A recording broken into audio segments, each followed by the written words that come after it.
Phone ಅಲ್ಲಿ storage ಇಲ್ದೇನೆ ಒಂದೊಂದು ಆಪ್ ನ ಡಿಲೀಟ್ ಮಾಡ್ಕೊಂಡು ಫಸ್ಟ್ ಟೈಮ್ ಈ ಗಾಡಿ ಸಿಕ್ಕಿರೋದನ್ನ ಓಡಿಸ್ಬಿಟ್ಟು ನಿಮ್ಗೆಲ್ಲ ತೋರ್ಸ್ಬೇಕಂತ ನಂದು ಒಂದೊಂದಲ್ಲ ಸಾಹಸ ಫ್ರೆಂಡ್ಸ್. ಆದ್ರೂ ಈ ಗಾಡಿ ಇಲ್ಲಿಗಲ್ಲ, ಒಳ್ಳೆ ಗಾಡಿ ಓಡಿಸ್ಬಿಡೋಣ.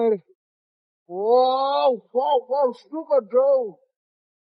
ಏನ್ ಗುರು ಇದು ಮಜಾ ಅಂದ್ರೆ ಇದು ಗುರು. 150cc ಓಡಿಸಿ ಇಷ್ಟ ಆದ್ರೆ ಖಾಲಿ ರೋಡ್ ಸಿಕ್ಕರೆ ಚರ್ಚ್ ಹಾಕ್ಬಿಡ್ಬೋದು ಗಾಡಿನ ಫ್ರೆಂಡ್ಸ್. ಗಾಡಿಲಿ ಪವರ್ ಇರ್ಬೇಕು. ಏನ್ ಹೇಳಿ, ಪವರ್. ಅದೇ ಹಾರ್ಸ್ ಪವರ್. ಎಳೆದ್ರೆ 390 ಕುದುರೆಗಳು ಎಳಿಬೇಕು ಒಟ್ಟಿಗೆ. ಅದು ಗಾಡಿ ಮಸ್ತಾಗಿದೆ. ಒಳ್ಳೆ ರಿವ್ಯೂಸ್ ಕೊಡಕ್ ಆಗಿಲ್ಲ, ಸ್ಟೋರೇಜ್ ಬೇರೆ ಇಲ್ಲ ನಾನು ಅವಾಗ್ಲೇ ಹೇಳ್ದಂಗೆ. ಸೊ ಓನರ್ ಇಲ್ಲೇ ನಿಂತಿದ್ದಾರೆ. ಓನರ್ ಗಾಡಿ, ಇವರೇ ಓನರು. ಇವ್ರ ಓನರ್ ತಮ್ಮ. ಓನರ್ ತಮ್ಮ ಅಲ್ಲ, ಸಾರಿ ಬ್ರದರ್. ಇಲ್ಲ ಬ್ರದರೇ ಅದನ್ನು.